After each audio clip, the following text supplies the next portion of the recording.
Welcome to a new test and teardown video. This time it's another Hewlett Packard. Look at that one.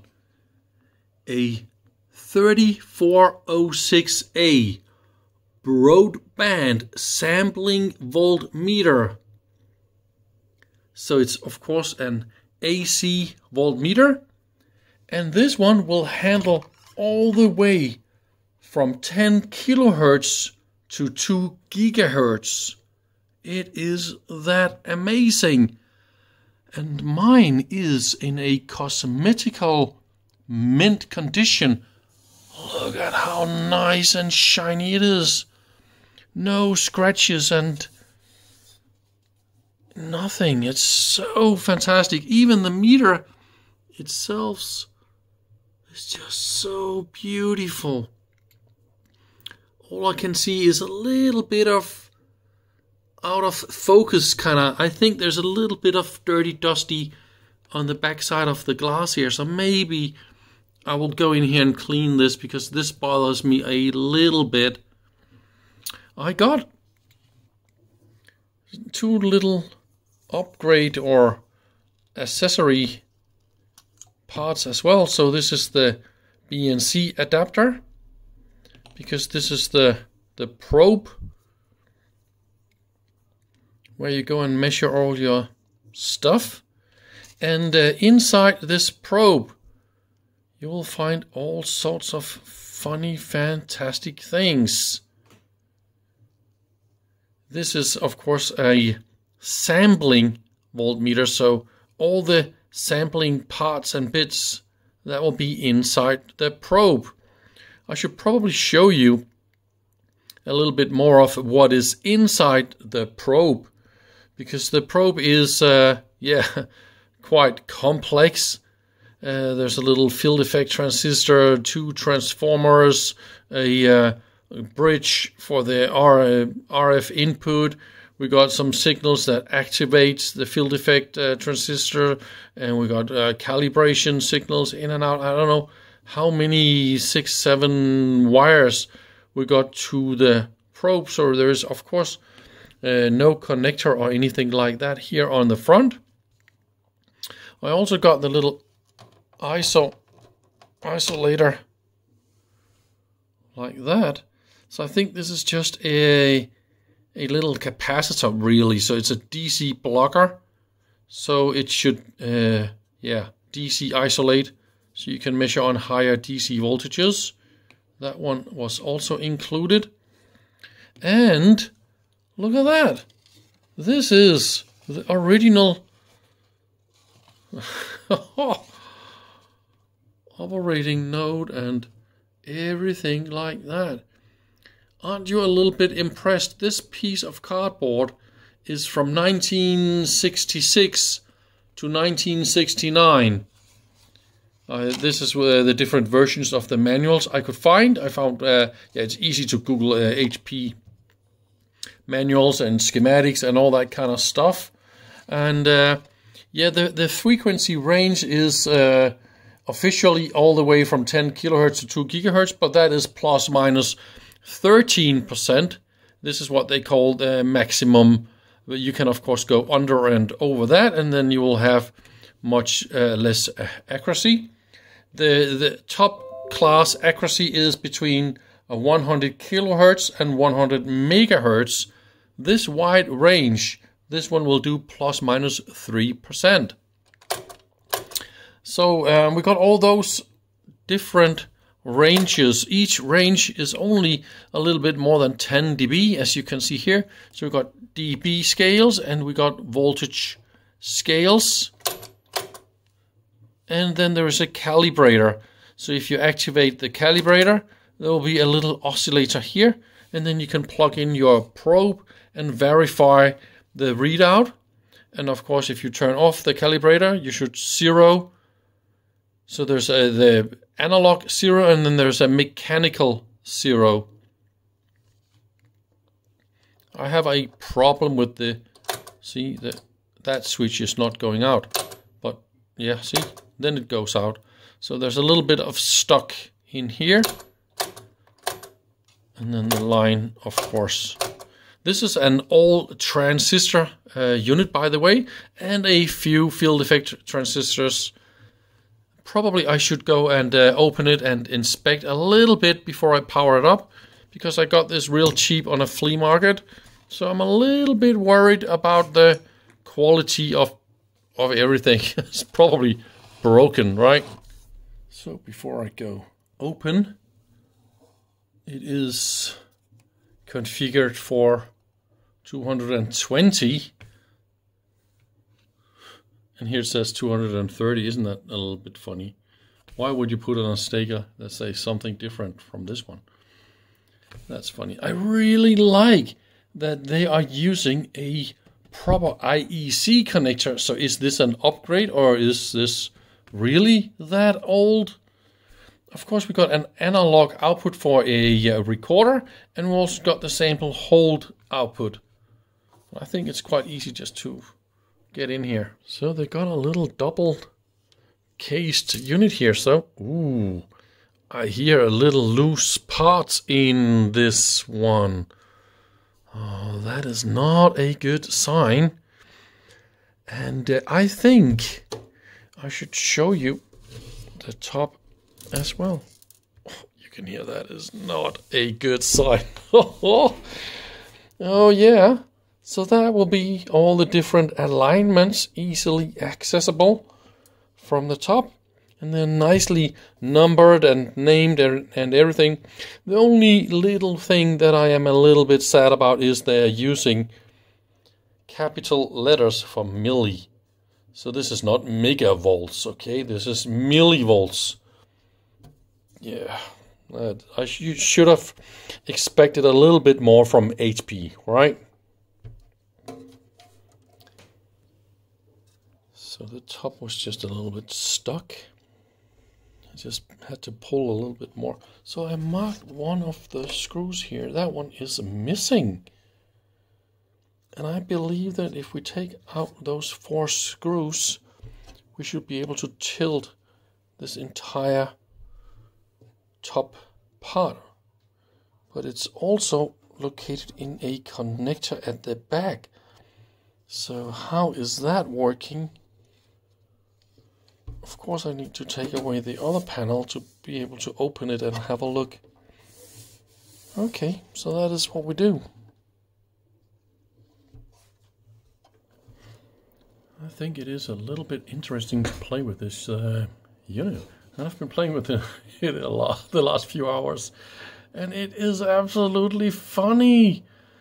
Of course, the way that this sampling works by using absolutely random sampling of really short pulses. Let me try and zoom in a little bit here. So it is this little edge here that is shaped even further and sent to the probe.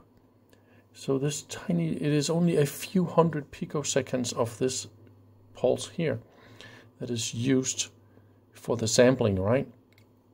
And as this is totally random, as you can see here, wide band mega random. It is made using several oscillators that is running inside each other, and one is modulating the other one and all that kind of stuff.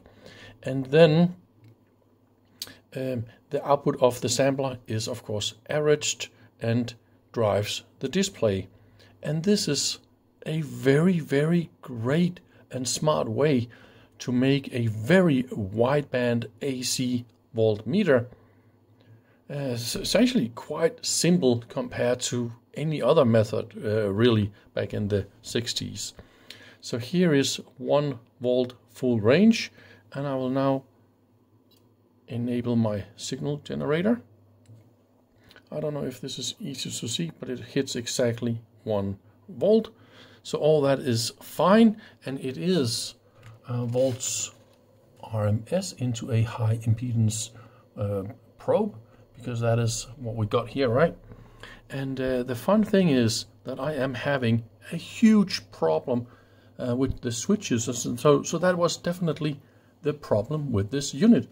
See, this is 1 volt full range, and if I hit the 3 volt range, it should be right there. So all this is fine. But if I go back to 1 volt, see, now the signal is gone. And you can go, see, now my 3 volt, oh, this is okay. And then I go back and forward here a few times. And now, oh, now it works.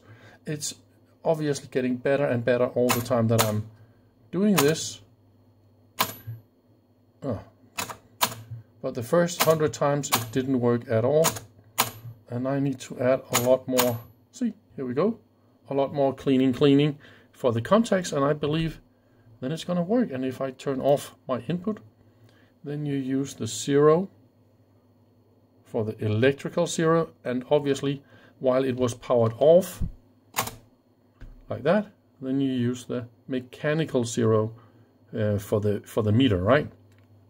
I kind of like the way that all the ranges go out when you turn it off, and then you need to decide, what do I want? Okay, and this of course also disables anything from the probe input stuff, and there's of course no sample signal anyway. So, and then let's see if it is happy again. Yes, it is.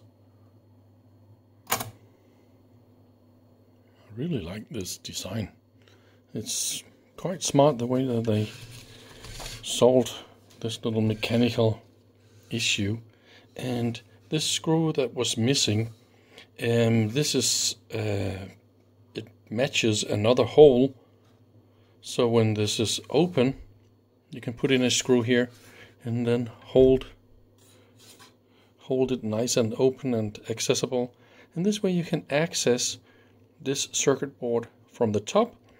And if you want to solder something from the bottom, you can of course unscrew these two and then pull out the board from the sockets down here. So there's a tiny little motherboard or something like interconnect board down here, right? And there is another board.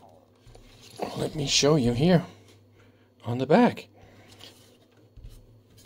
And this is where all the calibrations of all the ranges and all that converter sampler stuff is located, neatly available from the outside. Obviously, this is how they think about stuff, always accessible. And all the other trimmers here, that is for metering and bridge balance and power supplies and all that kind of stuff, that is also written here. So they really did a lot for good service. Yeah, about the calibration oscillator, I've been looking in the manual and schematics, and this is the little oscillation calibrator. And the fun thing about this is I found 2 different schematics for this little oscillator, and I think I got the later version with the 3 diodes. So one is a Zener diode and for voltage regulation and all that kind of stuff, so it's more accurate. The fun thing is that I had to crank down the calibration here, otherwise it's delivering way too much. So that is a little bit funny, or somebody cranked this up to compensate for the lack of the 1 volt range was really low. So somebody thought, hey, I don't have enough. Maybe it has something to do with the calibration, and then they crank this all the way up. So that's a little bit funny, isn't it? So here at the bottom, we got another little inner shield plate like this that is underneath the other bottom inner cover, and then there is a bottom plate. So they really mean serious here, right? So this is the probe cable with all those interconnects for the probe, and there's a really nice connector here. They really didn't need to do this. They could have just had loose ends you just solder with different color codes, but this is typical HP to make stuff to the absolute maximum. I also saw 2 different power supply regulators. One is using a much bigger transistor for one of them, but mine is the one with the smaller transistors. And this is, like I said, the calibration output connector. In this this one we have an inductor, a capacitor, and a resistor. Funny enough, they made it like this. This looks a little bit like a gigahertz kind of stuff, right? And that will be all the switches. There are a little bit of funny things about, see, the calibration switch don't really do anything but just turning off the output. The oscillator is still running, right? So why do you do this? Maybe it's so you can do the zero. And if we look at the different range switches, like this, see, there's an unlock mechanism down here. So when you push in one, it will release the other one. This is quite normal. But here at the top, try and see if you can look inside this little groove or this little slot here, right? So when I push here, you see what happens? Now there's a free hole. So we got some rings or some spacers. See, when I push here, it moves to the other end. And when I move here, it moves back. But they are actually touching each other. So if I move here, see, they all move. And if I push up this one, see, they all move. So this system prevents you from activating two of them at the same time. You just can't, because there is not enough room all the way around here. There's only one room for one of these to be pressed up at one time. So that is a funny little detail. And then you have the switches on the other side that is connected mechanically to the part that moves here.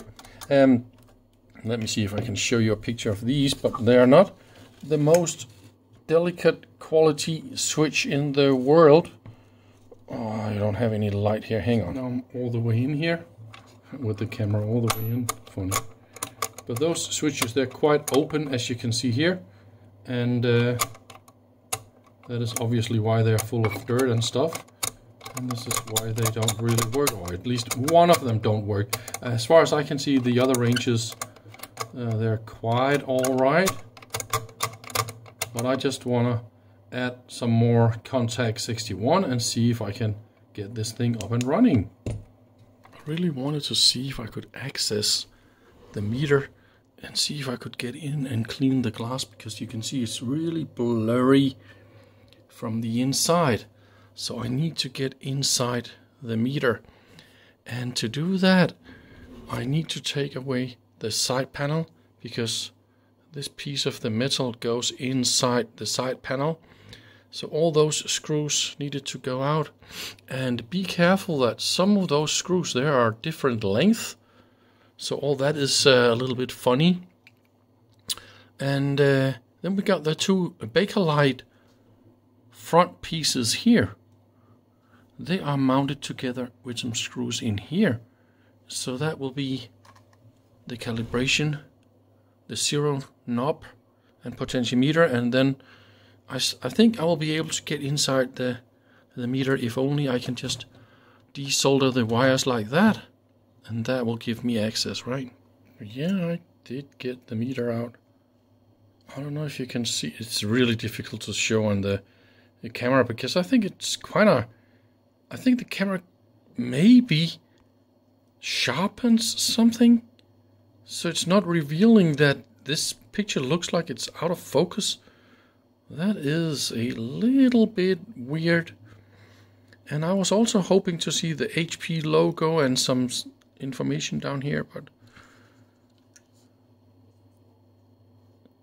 so it is from 1968 and it's calibrated in 79. So this meter was on stock for more than 10 years. And I also checked out some other date codes in my unit, 79 and so on. So I think this unit is from 79. Well, here we go. Now there isn't anything to focus on. And you can see it's milky, milky, dirty, dirty. Yeah, I'll try and clean this up. I don't know if you can see the difference, but now it is like I want it to be sharp. Oh, nice. Of course, this is a terrible lot of work, but it just needs to be done. I mean, you need to have a nice, beautiful picture, right? So I think I will end this video with a little bit of measurement results. At the moment it is 1 megahertz and 200 millivolt RMS. My input signal is, and this is the notorious 1 volt range that has been causing me all sorts of problems. And see, this is the 0.3 range. And look at that, how well it tracks. And now it just keeps working in the 1 volt range as well. Except now. That was the demo effect. It's been working. Yeah, okay, good. It's been working 99 out of 100 times just before. And then I wanted to show you how good and great it is, and then it sucked in the second try.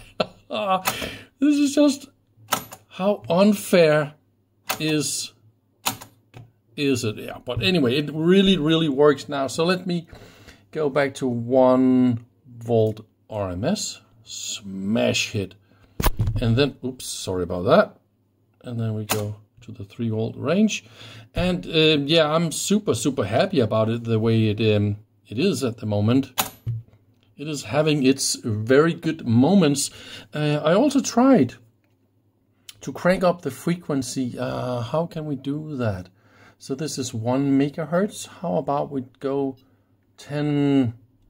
I think this is a little bit unfair. It's better to say 0.8 volt RMS, because then we have something to look at a lot easier, right?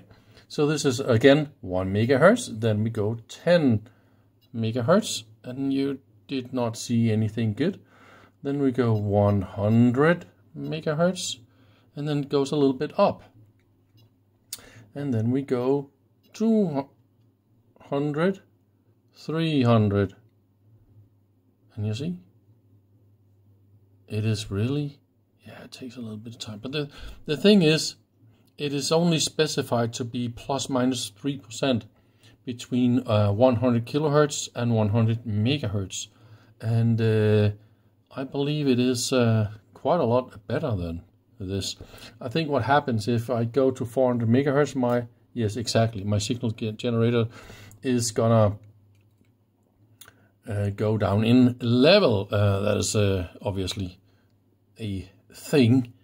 And then I can, this is 400, and then I can go to 500, and then the signal goes a little bit up. And also there's a thing with the high frequencies. This is quite high frequencies, the 400 and 500, and since this output of my generator is not loaded with a correct load, and there is no impedance matching and all that kind of stuff here, this is kind of open. You can imagine the distances in here will create some reflections, and that is what you see when you go back and forward 300, 400, 500 megahertz. There will be some resonances in the parts in here because it's not loaded. There is a way to solve this by adding a little load, and HP of course got this load and attenuator and all those kind of things available in the kit that they sold together with this unit. So I just went to my little storage stash. So those are the little isolator and the nice clean BNC adapter that came with this unit. But that is what I could find in all my other boxes. So I also got a 100:1 divider, but I need to clean them up quite a lot. They are really nasty, and that is quite typical for all the HP probe boxes that contains this nasty foam. It just dissolves and turns itself into slimy, sticky nastiness. Oh, there's a bandwidth limiter, and those are really nice. I just really wish I could save these, because when you click these on, you can much easier navigate. See, a ground and the signal, so those are quite useful. If I can save those, bandwidth divider 100. But oh, this is a 10-to-1 divider, yay! But with a little bit of see, that's some of this gross, nasty, absolutely terrible. Oh, this is just so bad. See, and this is one of these end connector feed through where you can grab the signal in there and see what's going on. Yes, so that was more or less all I wanted to say. Thank you very much for watching, and come back soon. All right.